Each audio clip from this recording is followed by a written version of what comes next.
Can you hear me now? Okay. Prior to the council meeting, we had a closed session item, and there's no reportable action taken. We'll have the invocation by Susan Emery, Community Development Director, and Pledge of Allegiance by Councilman Jones.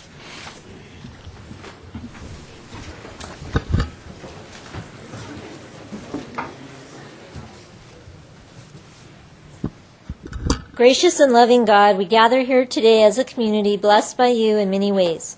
We thank you for the wonderful residents and businesses that call Garden Grove home. We thank you for the many valuable programs offered in our community and for the resources to provide the services that are so greatly needed. We thank you for our sister city in Anyang, Korea, and we ask that you be with the students who are visiting here this week. Watch over them and keep them safe. Amen. Amen. Please face the flag and say the pledge together with me. Pledge allegiance to the flag of the United States of America and to the republic for which it stands, one nation, under God, indivisible, with liberty and justice for all.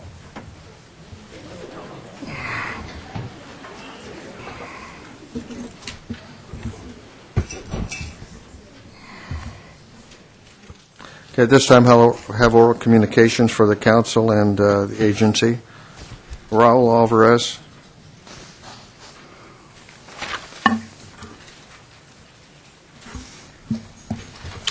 Good evening.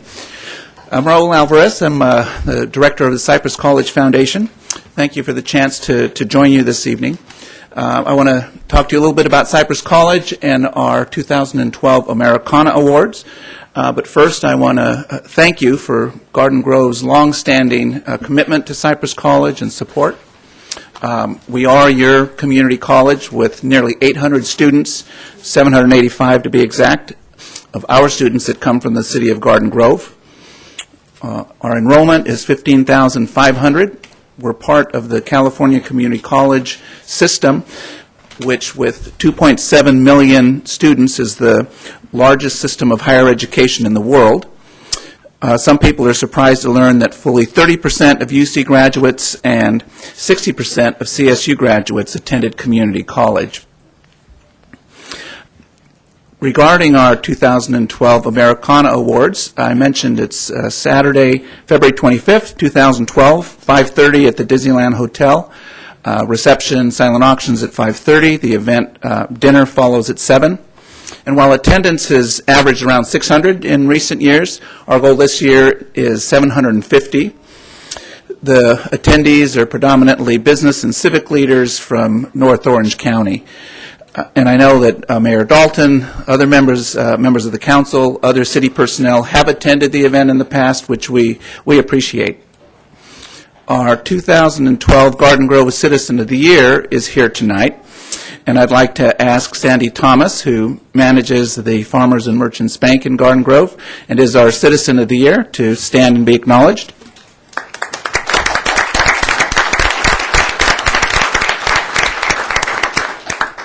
I'm delighted that we also have another representative from the Farmers and Merchants Bank, Emily Lewis. Thanks for joining us. And several members of our city committee. I'll mention their names. They can stand and we can recognize them as a group. Jeremy Harris, Paul de Dios, Dr. Margie Lewis, Mallory Vega, Kate Barr, and Pamela Shear has a conflict, but she's also in our committee. So if our committee could stand up.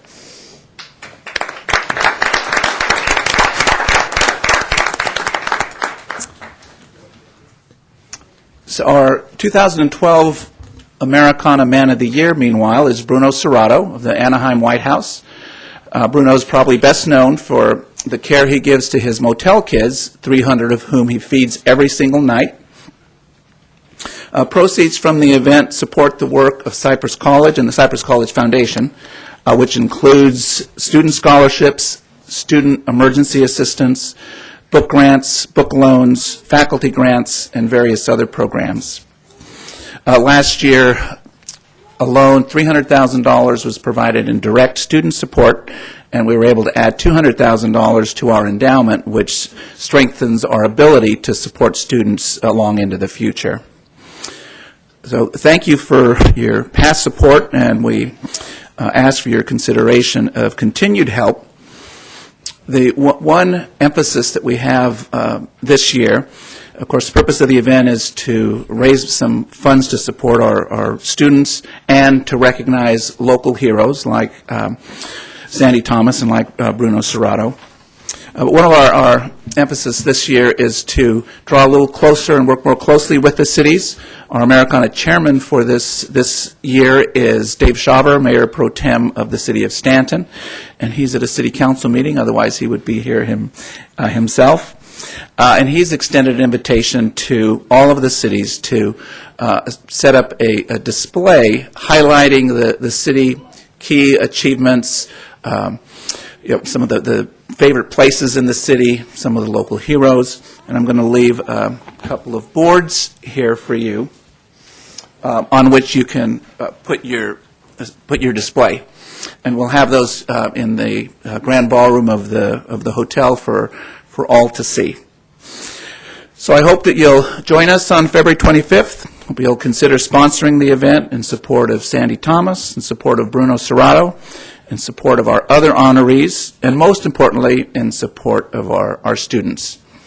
I'm going to leave you some, in addition to the board, some invitations and copies of a letter that you should have received from Dave Shaver, our chairman, enumerating some of the ways that we'd like to work with you. So thank you for your consideration, thanks for your past support, and thanks for this opportunity.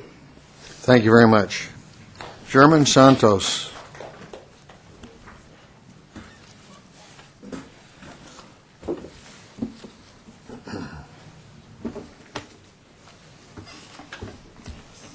Hi, I'm here again on a matter of public interest. On September 27th of 2011, I asked for assistance regarding harassment by certain law enforcement agencies, property damage, an attempt on my life in approximately 1999 on the Garden Grove Freeway, and the police officer who didn't stop immediately afterwards, even as I was pointing in the wrong direction.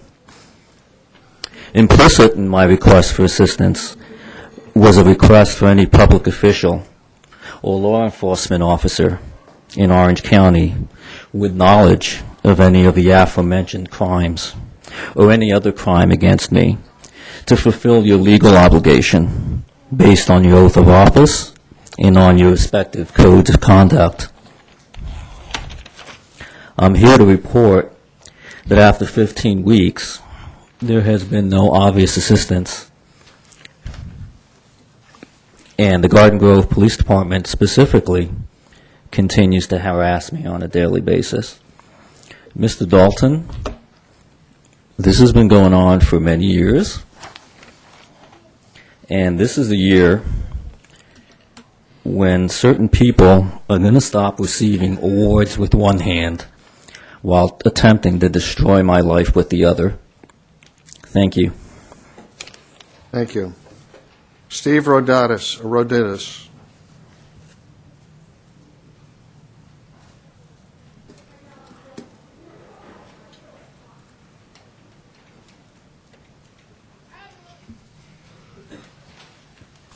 Okay, Peggy Bergen.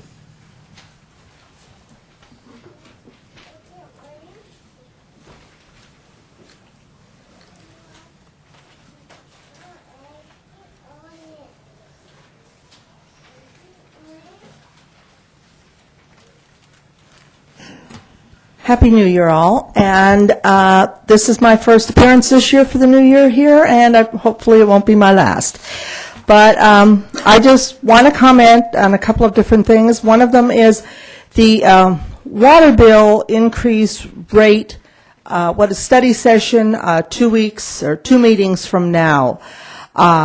Different people have commented on it throughout the city to me as I'm going places, and I will say I want to congratulate the city on quite a full mailing because a lot of people have commented on it to me, so they are getting this through the mail. So at least we're covering the city this time with an announcement so people will not be able to say they did not get it.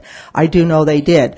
But my question is, once again, why are we increasing, even considering increasing the rates? And I don't want the obvious answer, we need the money, because everybody out here needs the money now. So that's not a good enough, really, reason, considering in 2008, we had our rates increased, and that took over, I think, 2.5 years of every 6 months getting a percentage increase. And I've got a little log here of different bills I've kept through the years since then, how my water usage, not all the charges, how my water usage has gone up, how the charges for the water I'm using keeps going up and up and up. And then you complain to people and you give them notices if their property does not look like it's being watered. Well, a lot of people cannot take the financial money to turn their front yards into a low water maintenance, because that takes a lot of money too. Tons of gravel to cover your front yard and plants, that costs money. So they're fighting, should I get my grass green, or should I go into debt and do this? Nobody has any money to go into debt. Now, in June of 2008, for 61 cubic feet of water, my total bill, including the service charge, was service charge, water rates, all the delivery charges, was $159.82. Now, for my last bill, it was 61, basically 60, the same amount of water, only it was $192. And the sewer rate had only gone up $3, and the delivery charge, an added imported water fee, has gone up on my bill from $10.28 a bill to $25. Now that's quite a bit. That's just the service for imported water. Well, we know we can't use the water that's under the city. We have to import most of our water. My question is, why are we even contemplating raising the rates? We have so many people out of work. We have so many people barely making ends meet.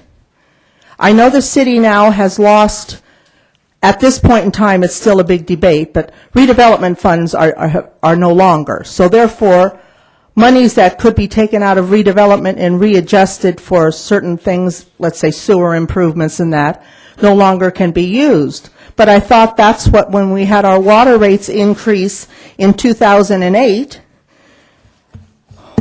the first one in November of that year, we got a 19% increase. Then in the following January, we had an 8%. But you're forgetting that 8% was on top of the 19, so that's really almost a 27% increase on water. The following January of 2011, we got another 21%, which was on top of our 27, which is 47%. So we really got a huge rate increase in waters between November 09 and July of 11. That's not even, July of 11 is last year. We got our last increase. Now we're contemplating having more increases. I do think you ought to cut out trying to increase money from other people. We're having a huge big hotel coming in that they are starting to break ground. Why don't we get these hotels to pay their fair share of the waters they use? And don't tell me it's prorated, because I do know hotels use a lot more water than individual houses or duplexes do. And I think this is something you all ought to consider. And then the last time, lo and behold, our water rates went up starting in 08. And this is a newspaper dated September 09. Metropolitan Water District plans to boost their pension plans. And the reason they told us they needed the increase in the metropolitan charges were because we had to buy the water. They didn't tell us it was for pensions. Thank you. Charles Mitchell.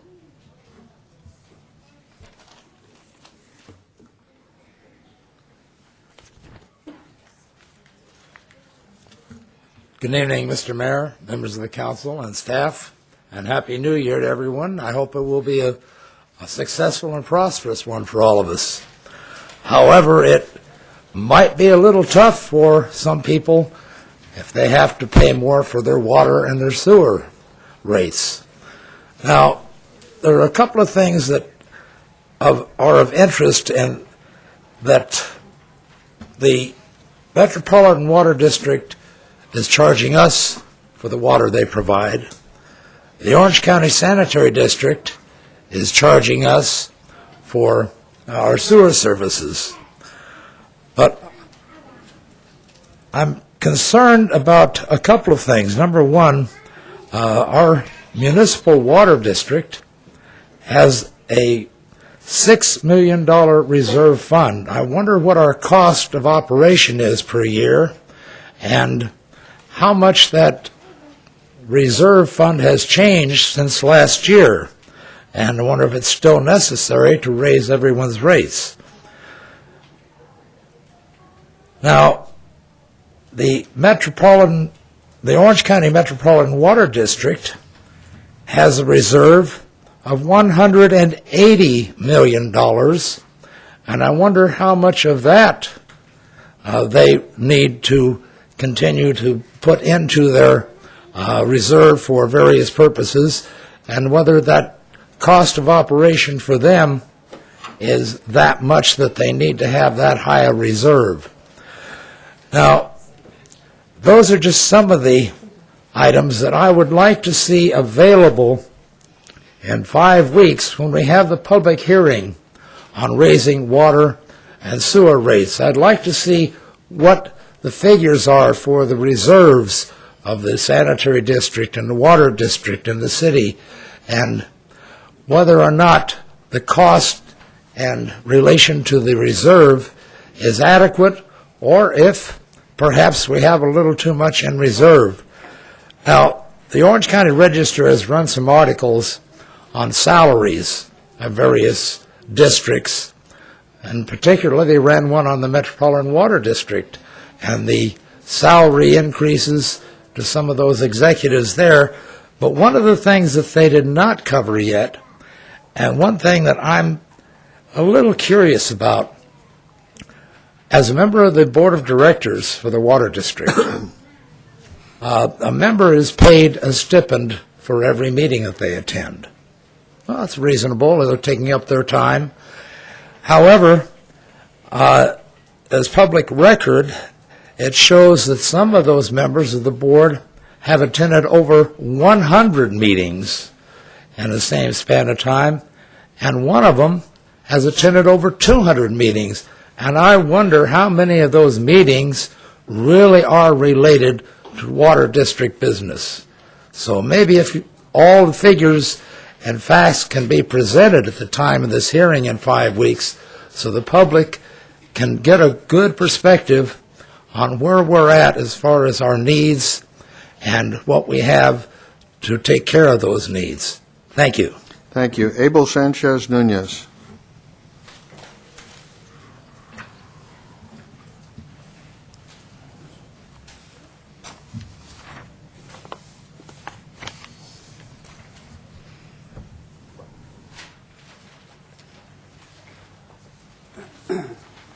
Good evening. My name is Abel Sanchez Nunez, and I used to be resident tenant of the RV Park located on Harbor Boulevard, 12721 for 13 years. This is my wife. Hi, good evening. So our concern is that the city's been making a plan to relocate us to construction a big hotel, as I know.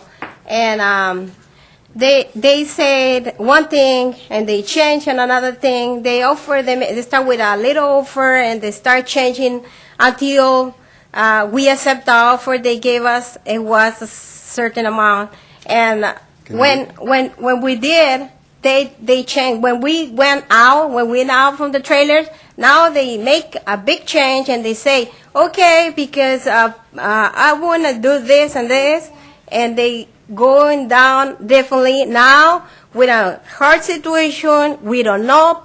We have a place, but that place, it costs the double amount of the first on the RV park. Let me explain this to them. Okay. Okay, the agency OPC has been working according to plan for Garden Grove Agency for Community Development, and This agency is working with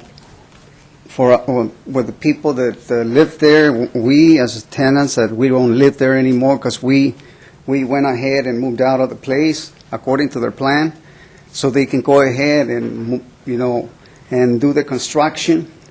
But the plan they have a guide here they gave us in the mail. It's not all working correctly because they say one thing and do differently.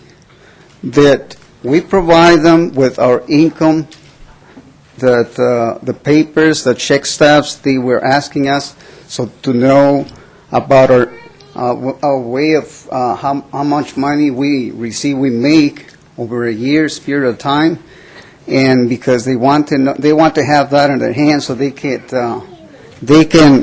go ahead and do their accountability there, so they know what kind of family are we. If we are a very substantial family that we make money enough so we can rent a place that costs more than the one we had. And so everything came down to the situation as to we are the low-income kind of family there. And we presented those papers to OPC consultants, and they agreed because the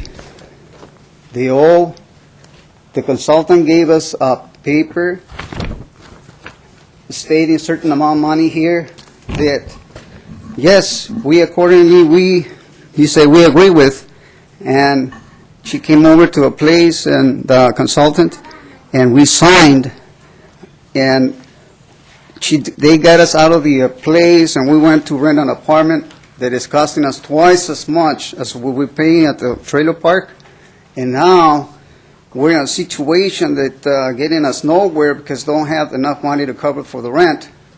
And my wife, that's what she was explaining, that they cut us down with the amount they say, almost a half, now that we live in another place. And only we're asking to be really, really, considerate as to what this agency is doing to us, other people there as well. But I want to go ahead and tell you, as a gentleman for the city, that you make decisions to be fair. And because one of the concerns is that it says that because we render papers stating about the money we were making, but then there was this consultant that was getting in touch with some people there about my wife was working only for one day cleaning homes, and this consultant stated to the boss saying that she was working weeks and weeks and weeks, and so they're all this it dissipated into a mess about the income that we provided them with. So they cut us down the money that we're supposed to receive now, and we are getting nowhere, and we're staying in an apartment that we have to pay more. Okay, Mr. Nunez, would you wrap it up? We got about 30 seconds. Would you wrap it Yes, up, sir. please? That's about what we had to say. Thank you. Okay, thank you. We'll have someone look into this, and we'll have someone get back to you. Okay, that's all the oral communications I have, so I'm going to close oral communications and go public comments by council members, or you want to go to written communications? Written communications. Mr. Mayor, we have a request from the Garden Grove Community Foundation and the Garden Grove Chamber of Commerce to once again use the Willowwood Golf Course for their annual golf classic for Wednesday, May 9th, 2012. I don't know if there's any additional information that I thought there's someone from the chamber. So anyway, you have a request before you to use the golf course again. That's for a great cause, so I support that, and I'll make a motion to approve. Second. Have a motion, a second, call for the vote. Motion received, 5 yes votes. Okay, I'll recess the council and go to the agency. Thank you, Mayor. I'd like to convene the Recommended that items 6A through 6I be acted on simultaneously unless a separate discussion or action is requested by a member. I move to approve. Mr. Mayor, just one quick comment. On item C6, I just want to note that I work for the County of Orange. I've talked to the city attorney, and it's not a conflict of interest for me to vote on this matter. It's a different agency, different funding source. I just want to make that comment. Okay. And I'll second the motion. Okay, call for the vote. Motion received, 5 yes votes. Okay, public hearing, 7A. I think we had to do 6C, don't we? No. Sorry? He didn't pull I it. just made a comment. Yeah, he made a comment. Okay. He said it Thank was... Okay, public hearings? Mr. Mayor, your public hearing this evening is to consider amendment to the Garden Grove Municipal Code, and Mr. Clark is here to give a presentation on this item. Thank you, Mr. Fertal. Mr. Mayor and honorable members of the council, this is in the continuing series of updates to the municipal code, and as was the case with Title III at the last meeting, this is really just cleanup changes to Title V, which is the business licensing section of the municipal code. And allow me to read the ordinance title, and then I'll be happy to respond to any questions.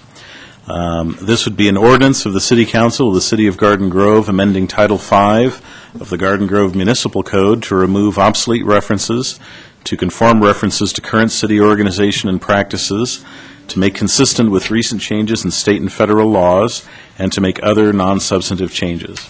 And that concludes the staff report. Thank you. Any questions for staff? Okay, hearing none, I'll open a public hearing. Is there anyone here who would like to speak on this matter? Seeing none, I'll close the public hearing. Move the issue. Second. A motion second, call for the vote. Motion received, 5 yes votes. Items for consideration, 9A. Mr. Mayor, 9A is an appeal of relocation assistance for the Travel Country RV Park occupant. And Mr. Brown, giving the staff report? Mr. Brown will give a staff report on this item.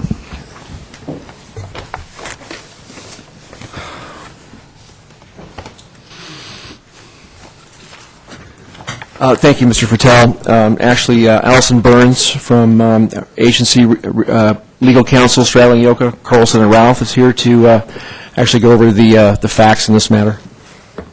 Good evening.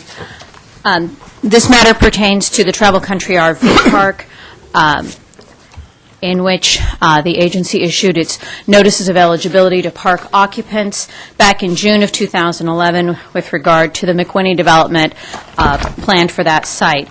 Shortly after those notices of eligibility were sent to the occupants, letting them know of their eligibility for relocation assistance, a stay was issued in the Lamone versus Garden Grove matter, with which I believe you're quite familiar. Thereafter, a revised notice of eligibility was sent to the Rocha Rivera household that has appealed to you tonight, revising their allowance for moving expenses. Thereafter, in October of 2011, the court lifted the stay and the agency began reinstituting its relocation efforts pursuant to the court's ruling that we could proceed. After the Rocha Rivera household submitted their original appeal in this matter, which appeal was denied in November of 2011, and in December of 2011, a new appeal that is now before you tonight was submitted to the agency. This appeal is time critical because the deadline to vacate is rapidly approaching on January 23rd. The crux of the appeal presented by the Rocha Rivera household is to challenge the advisory assistance and referrals that have been presented to the household, the size of the unit for which the household qualifies, and the monetary benefits being offered to them. These issues are taken in turn. The first issue raised by the household is the availability of the referrals that have been presented to them. In total, the household has been provided with 51 different referrals since June 16th, 2011. That's different apartments available on the market that were confirmed to be available at the time that they were provided to the household. All of these units were available and confirmed as available at the time they were presented. Of course, the rental market is fluid, and occupants must promptly investigate these referrals, or they may no longer be available. Of these 51 referrals given, all of them were at the price of $925 per month or less that the household was deemed to qualify for. 6 of these referrals were within 1 mile of the RV park, 7 were within 2 miles of the park, and 22 were within 3 miles of the park. As far as the size of the unit for which the household qualifies, currently the household consists of 3 people living in an RV in the Travel Country RV Park. It's a one-room RV. The occupancy standard adopted for this project is what's called a 2+1. And a 2+1 is an occupancy standard that allows for 2 persons per sleeping area and 1 person per common area of a unit. And that occupancy standard is higher than that required both by California and federal regulations. Under federal regulations, the occupancy standard would be 2+2, which is 2 persons per common area and 2 persons per sleeping area, whereas what we've adopted is a 2+1. And as far as the state standard is concerned, it would require only a unit of a size of 350 square feet. And these units have all been far in excess of 350 square feet in size. The key issue on which the Rocha Rivera repeal seems to be based is the calculation of income for the household. The income calculations conducted by Overland Pacific and Cutler, the expert relocation consultants retained by the agency, was based on the year-to-date income for the last 9 months of 2011. That income was annualized and then determined to be on a monthly basis. That monthly income was then calculated based on a 30% calculation, which is state law, to determine whether the amount, the 30% of monthly income was higher or lower than the existing rent they are paying at the Travel Country RV Park. Based on the information received from the household, the income they make each month is higher. 30% of the income they make each month is higher than the rent they pay right now. Therefore, it is more beneficial for them to obtain a rent-to-rent calculation. If their rent is, if their income benefit, their relocation benefit is paid based on the income calculation, it would reduce their benefit by half. So before you today is the relocation appeal by the Rivera Rocha household. I believe both Ms. Rivera and Mr. Rocha are here and have asked to speak. Thank you. Any questions for staff? When she testified here a few minutes ago, she said that she no longer... Wrong household. Different household. Okay. Coincidence, but different. Okay. Okay, Martin Roca.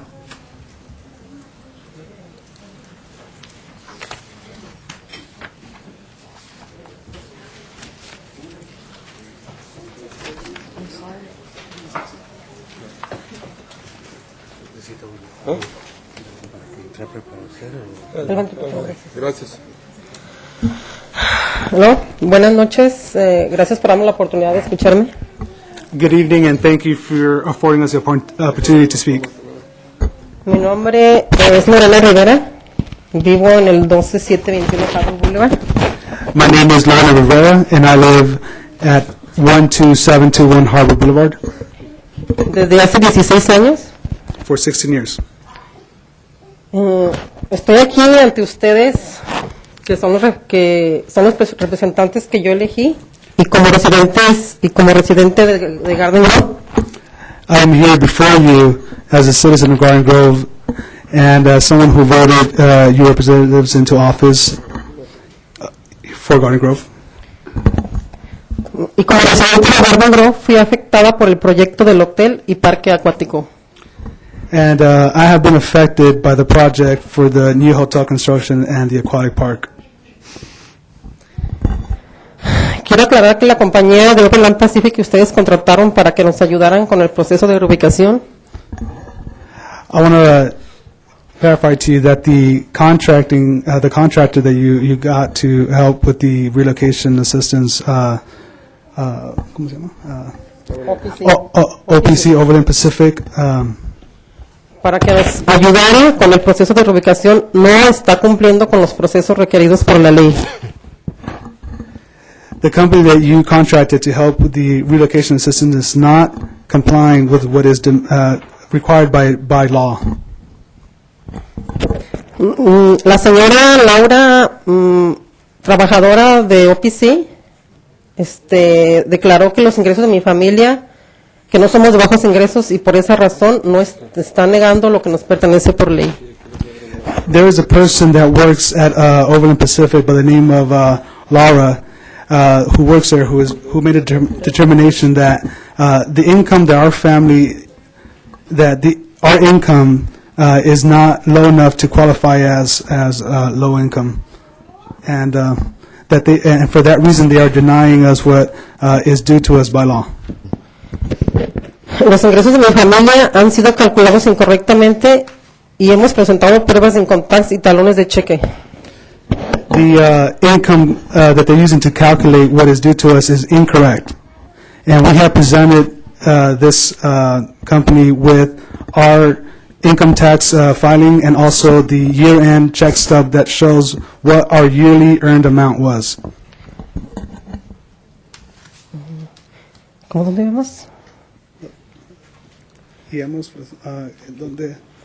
Donde comprueban los ingresos de mi familia que son menores de lo que calculan.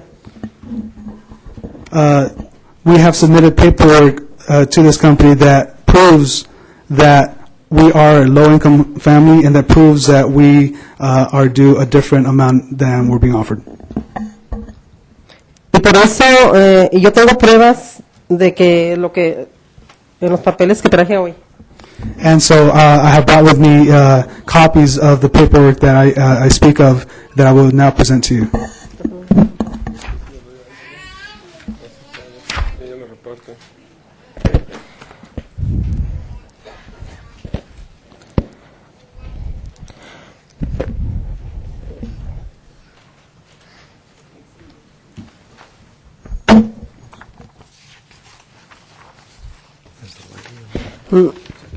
El primer papel,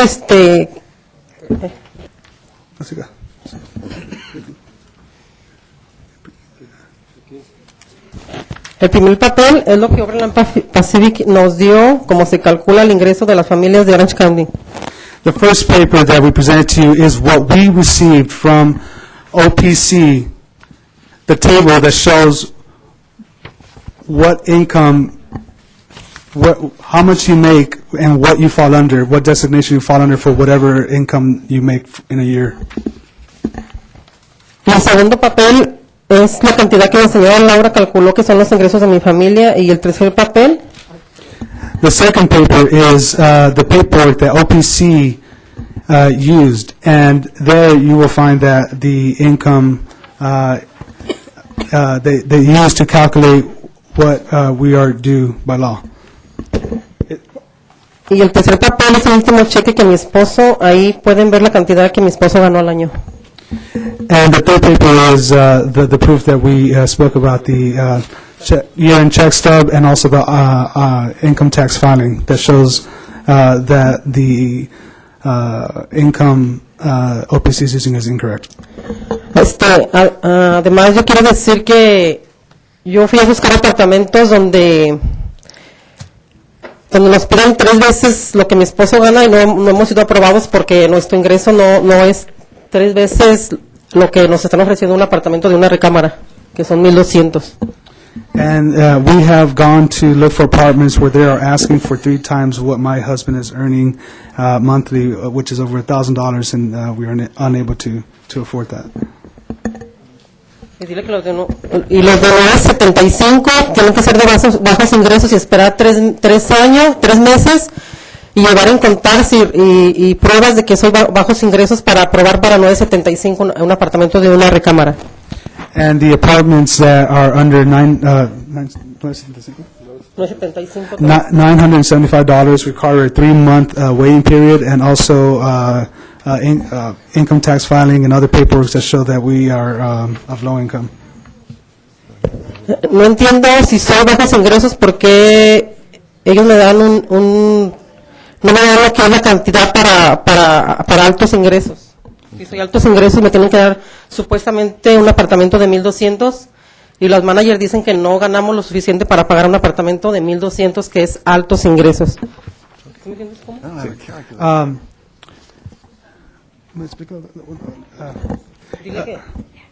We are a low-income family, and so when we go apply, they are saying that we have to apply to the next income level, which is which comes out to a rent of over $1,000, which we cannot afford. And that due to their income, they do not qualify for this for these apartments. So it's a big mess. So the apartments that they refer to are being offered to them on a wrong calculation, and they can't get those apartments that they're being offered. And this is all due to the miscalculation by OPC on their income and their designation as non-low income. Gracias, le digo, gracias y espero que me den una solución y que resuelvan la situación de mi familia. Thank you, and I expect some sort of solution and help in resolving this situation with my family. Okay, thank you. You go ahead and have a seat then. Thank you. Go ahead, did you want to comment? Yes, Mr. Mayor. Celeste Brady, your special counsel. I do have my partner here, Allison Burns, who gave you the initial presentation. Based upon the information provided by Mr. and Ms. Rivera and Mr. Rocha, the focus of their appeal, and you are the second level, the final appeal of their relocation benefits. Their focus is on the monetary benefits, the monetary calculation for the rental assistance payment. And the way that state law is set up is that the rental assistance payment is calculated on the lesser of 30% of their actual gross income or the existing rent. Mr. Rocha provided to your relocation consultant, OPC, and we were keeping this information confidential, but they have provided to you their income statement. It was the last page, their ADP statement. I won't give you the numbers, but based upon that number, he indicated that he started work at that place of employment in April of this year. And so the annualized income, based upon his actual pay stub, is indicated on that ADP paperwork that is before you.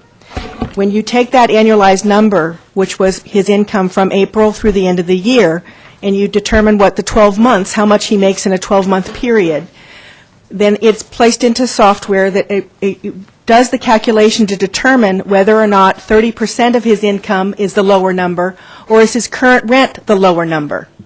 Based upon the income presented, the current rent is the lower number, and that is the basis by which his rental assistance payment is calculated. I'll give you a couple of hypotheticals. For instance, if his current rent is let's just say hypothetically $600, and he is to go to a comparable replacement housing unit, an apartment or another housing, and it costs $900, the relocation benefit would be the difference between his current rent of $600 and $900, where he has to get comparable replacement housing. That $300 difference is multiplied by 42 to come up with that rental assistance payment. If the lower number had been his 30% of his income, because what you as a redevelopment agency are required to do is to move every household from their current housing, whether or not it's decent, safe, and sanitary, so now it's a one-room RV that's not a dwelling unit, to comparable replacement housing, so decent, safe, and sanitary housing. Those were the 51 referrals that Ms. Burns was talking about. They're one-bedroom apartments in the Garden Grove community that are at that median number of $925. The there are about 15 subparts to what comparable replacement housing is, but a key component of what comparable replacement housing is within the financial means, and that's defined to be not more than 30% of their income. In this instance, when you're doing that either rent-to-rent calculation or income-to-rent calculation, it's more beneficial for this household, for Ms. Rivera and Mr. Rocha, to use their current rent. It gives them a higher benefit. They are asking us to use just the number that they gave, but that's just a 9-month number. If we rely on a 9-month number, we're not following the state regulation. The state regulation talks about an annual income figure. So what we've done is taken a pay stub that's the best evidence, a year, this was December 31, this is the best evidence of how much money was made in income over that 9-month period, and it was annualized. And that number, 30% of that number, is a higher number than his current rent. So we used the current rent, or OPC and the staff used the current rent to make the monetary calculation. And we recommend to you in review of this appeal that regulation, you continue to follow that. The other component of their appeal related to the size of the unit, I think is explained to you, and a prior speaker held up your relocation plan. Your relocation plan originally, as adopted, established a 2 per 2, so 4 people could move into a 1-bedroom unit, 2 per living area, 2 per sleeping area, which is the federal standard. Your staff recommended to you, and you changed the policy to go 2 per 1, so that 3 persons would be in a 1-bedroom unit. Right now, 3 persons are in a single room. They're not in a common area in a bedroom. And so we're recommending you not. You've already increased that policy once, that you not modify that policy. But they have presented information to you, and this is an administrative hearing and an opportunity for you to review this information and evidence and determine whether or not you want to affirm the first level of appeal, which was to deny their appeal, or you want further information, or you have questions, or you wish to affirm the appeal or deny it. Mr. Roadrunner. How long has he been working here? It looks to me like this is not a full year, that we're looking at a year-to-date example on his paycheck. His information given to OPC was that he started in April of 2011 with this employer. Yeah, because he's got down here that his gross annual income, am I allowed to say how much? We recommend you not. Well, this check is for a 1-week check. Correct. So if you multiply that number by 52, it comes out at least 20% higher than the number we're looking at on the adjusted gross annual household. I don't know what it's adjusted from, but it seems there's a huge difference there. Correct. But I think what we also did is, since there is a year-to-date total, we use that number, I think, what would reflect the time from April through December. To annualize it. And then use that as a basis for extending it over a 12-month period. If I may address what Councilmember Broadwater brought up. If you're looking, sir, at this page with the annualized income, adjusted gross household income, align with the 3 highlighted numbers on it, is that the item you were looking at? Well, it's one of them. Okay. And that's higher than what's Right. reflected in the last page. Correct. That page is from an earlier calculation performed by OPC back in July of this year, based on incomplete information for the year. So based on the income that had been earned between April and July, that was the annualized number at that time. But now that we have the paycheck stub dated December 30th, 2011, we have the best possible information about what income was earned in the year 2011 during the months when there was employment from April until December. So the earlier was a much rougher estimate based on much less data, whereas the paycheck stub provided to you by the appellant here today is 9 months of income, reflects 9 months of income, and when annualized, shows that the monthly income, 30% of monthly income, is higher than the rent that they pay, and therefore, if we were to use the income calculation to determine their relocation benefit, it would lower their benefits, and that would be improper. Yeah. I just did the math, and that's absolutely true. Yes. I got to get one of those phones with a calculator on it. Do you have a motion, or? It is hard to speak in the abstract, not being able to talk about the actual numbers, but Yeah. it's their private Yeah, we information. prefer not to speak about personal information. Gotcha. So long story short, what you're saying, though, is if we actually followed their request to use their actual income and apply the calculation, the 30% of the actual income, blah, blah, blah, blah, and reason backwards, that comes out to a higher number than their actual rent that they're currently paying. It would which reduce is the their number that benefit, is- it would reduce their it would- monetary It would benefit. ultimately reduce their monetary benefit by, They're seeking half. they're By a seeking a much substantial higher amount from what I monetary can tell, benefit and want to use just how much they made in the 9-month period as the 12-month period. Yeah. And the regulation requires you to look at a 12-month snapshot. So a 9-month annualized turns into a number higher than this ADP year-end number because this was April through December. What, did they look at the whole family or just one? Well, That's right now- another issue. Yes, we had information that there are other family members who are employed early on in the interview process.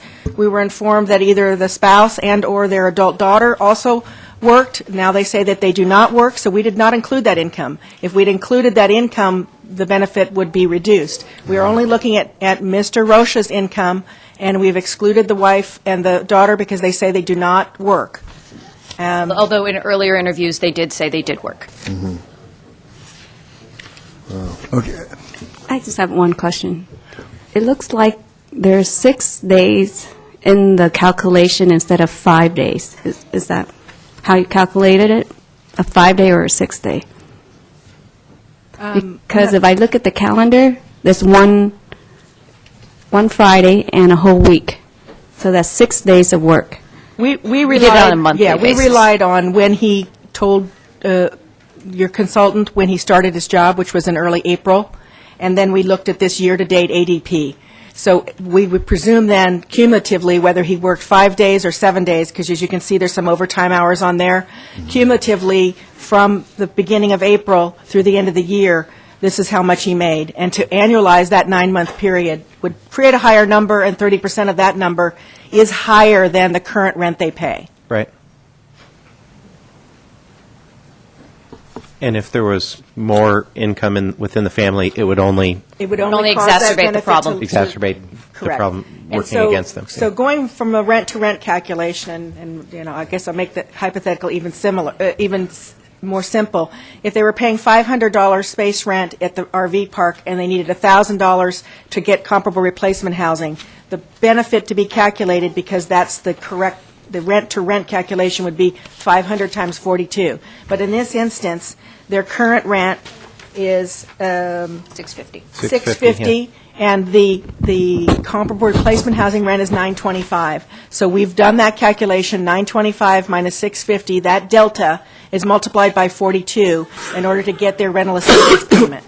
And how long do we subsidize that for? 42 months. 42 months. So the calculation, the amount in their notice of eligibility and the amount that has been offered to them for their relocation benefit for the rental assistance payment, that's separate from moving expense and other benefits that are available to them, is this 42-month calculation. May I give this to you so you can look at it to see if what I'm looking at is the same as what was given to you? Sure. Exactly the same. Yeah, they have that. They have that? Yeah. Is this what you based it on? The ADP number is what the calculation was done on. Yes. The No. year-to-date ADP number. But when I look at the gross pay, and that's for 9 months of work, No, yes, right? yes, Right? from Correct? April. And if I do the math and use that same number divided by 9 months, and then that number times 12, it comes out lower. That's a year. Lower than what? By 12, why are you multiplying by 12? Well, I take that number, he works 9 months, so I divide by 9 months, it comes out to the monthly pay. And I Right. take that monthly pay and I time 12, right? Well, that would get you the annualized income, but what you really need to know is take that monthly number and take 30% of it. The And regulation Okay. requires you to take 30% of that monthly income. So it doesn't matter if we go by that low-income chart, he will Correct. still get it Okay, correct. I got it. That's I got not it. applicable in this fact pattern. That is applicable for calculation of affordable rent in your affordable projects. The relocation calculation is a different regulation. And that's where you're looking to determine whether or not the 30% of their actual income is the lower or the higher number. That's 2252. Okay. 12, 15. Oops, sorry. Times 52. Yeah. That's 6 days. I don't know why it's 6 days, but I got it. Yeah. okay. Yeah. It threw me off because they gave me the low income chart. Yeah, sure. Correct. Thank you. Okay. Yes. Okay, any other questions, comments? No, thank you. I'll entertain a motion. are we going to talk about that other fellow that came to the counter? That was an oral communications. That was Yeah. not a formal appeal, so now they can file a formal appeal and we'll bring it before you. Okay. Any more speakers, Mr. Mayor? Sorry? Are there any more speakers? No. Okay. So we close the public hearing? Yes. It wasn't a hearing, but. It's Oh, I thought it was- administrative hearing, but Oh, yeah, okay. that's close. so. You do have, Excuse me, I want you to read this, what, OPC, from the OPC sent us, so I don't have a way to go. She want me to sign, I have only 3 options to follow. Is, sign the final claim, I'll give you $22,060 by $58, and you close everything is done, and the other one is appeal, and make an appeal, and you have 30 days to answer, but those appeals, they don't work, because I have an appeal, and you haven't. wrong item. This is not This your is not your item. This This is is the not oral your- communication. I want you to read it. I prefer you read it. Well, you know what, give it to the clerk over there, and she'll read it, okay? She does not have a Wrong formal household. appeal. Wrong household. That's Correct. right. Wrong Okay. household. Yeah. You can read that and pass it on to us if you like when you're done, whatever, but it's not, this is not the, Correct. Not what's before you right now. Right. What is before you is a resolution with regard to this appeal, making certain findings with regard to the subject matter of the appeal, and the resolution proposed before you is to deny the appeal. okay. Do I hear a motion? I'll move. Second. Okay, I have a motion and a second. Call for the vote. Motion received, 5 yes votes. Ordinance is presented, or ordinance presented for second reading. 10A. Mr. Mayor, your first ordinance for second reading is ordinance number 2805, an ordinance of the City Council, the City of Garden Grove, amending Title III of the Garden Grove Municipal Code to remove obsolete references, to conform references to current city organization and practices, to make consistent with recent changes in state and federal laws, and to make other non-substantive changes. Any questions for staff? Okay, hearing none, I'll entertain a motion. Move the motion. Second. Have motion second, call for the vote. Motion received, 5 yes votes. 10B. 10B is ordinance number 2806 for second reading. That's ordinance of the City Council of the City of Garden Grove adopting a negative declaration and approving amendment number A-16211, a code amendment to allow indoor sports facility uses in the MP industrial zone, subject to conditional use permit approval. Any questions for staff? Yeah, I'll entertain a motion. Move it. I have a motion Second. and a second, call for the vote. Motion received, 5 yes votes. 10C. 10C is ordinance number 2807 for second reading, an ordinance of the City Council of the City of Garden Grove adopting a negative declaration and approving amendment number A-16411, a code amendment to allow indoor sports facilities as a permitted use in the PUD 10470 zone, subject to a conditional use permit approval. Any questions for staff? I'll entertain a motion. Move the item. Go ahead. Mo- Okay, a motion Second. and a second, call for the vote. Motion received, 5 yes votes. Okay, matters from mayor and council members. Mr. Broadwater? I have one issue, one thing I don't want to just ask you to do. A friend of mine, Chris Charles, he's a citizen of Garden Grove, he's 30 years old. He was a Down syndrome young man, and he passed away here 3 weeks ago. He's 30 years old. He's quite a neat little guy.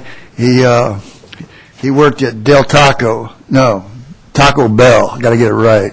He worked at Taco Bell, and they terminated him over there. And he just got on the bus and went right down to Del Taco, which he considered a competition, and got a job there. Smart, yeah.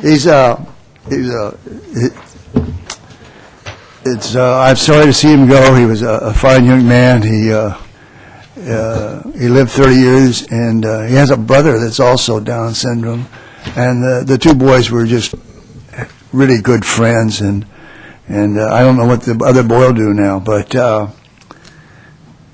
got him a ride on a fire truck one day down the Garden Grove Freeway, and they loved it, and they were all dressed up in fire uniforms and stuff, and the fire department really showed them a good time that day. But anyway, I hope we can close in Chris Charles' name this evening. Yes, we will. Okay.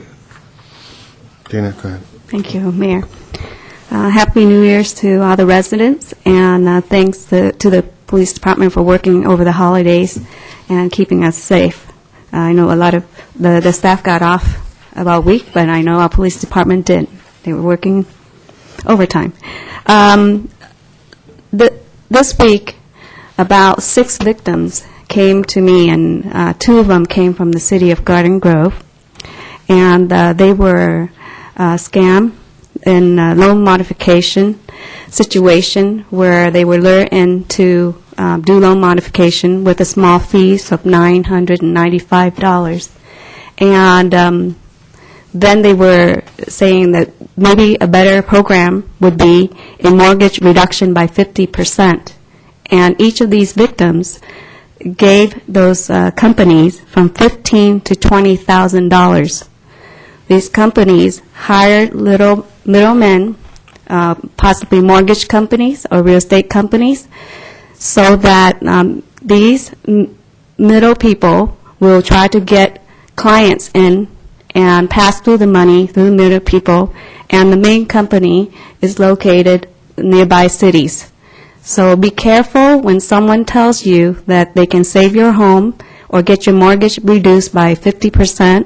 I hope that our Channel 3 will be able to have a title caption on there, so the Latino people as well as the Korean people and the Vietnamese people, whom they usually will target because they are not fluent in English and cannot read any of those documents, and they give away their property by signing the power of attorney, and then in turn they're being sent bonds, fake U.S. Treasury bonds, and they thought the bank had gotten that money already, and down the line, the home is being foreclosed, they lost their homes, and they didn't know what happened.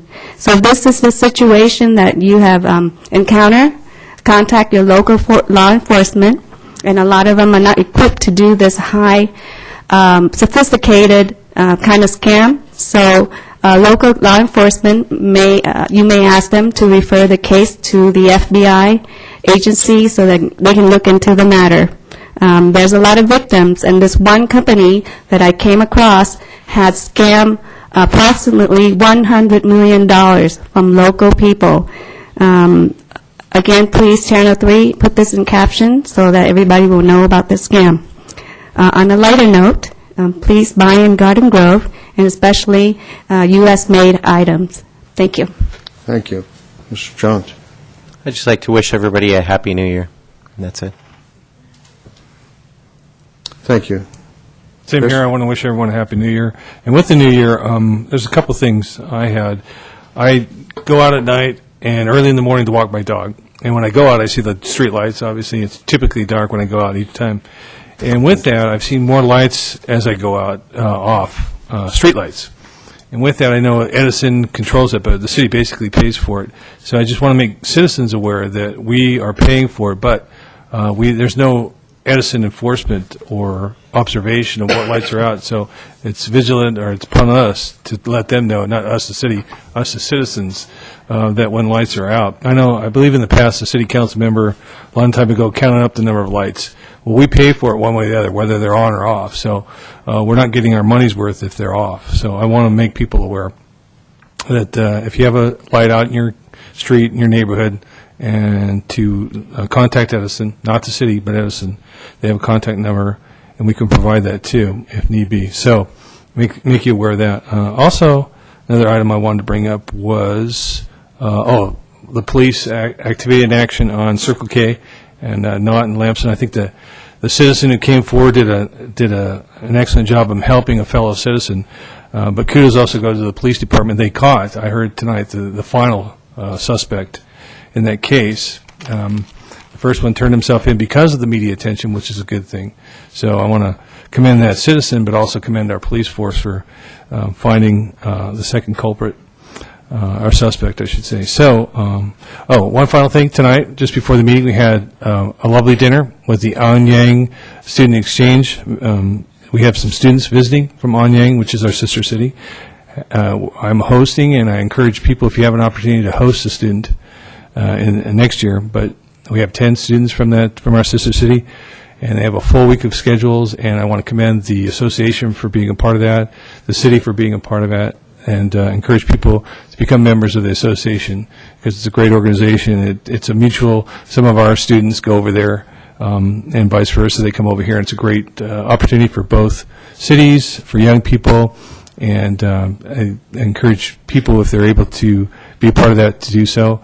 And I wish the visitors a happy stay, a fun time, and I think they're learning a lot already. That's it. Thank you. Thank you. I'd like to wish everybody a Happy New Year, and we will adjourn the meeting in the memory of Chris Charo, and certainly our prayers and sentiments go out to his family. We will adjourn the meeting until Tuesday, January 17th at 7 p.m. in the Founders Room. Thank you. Good night.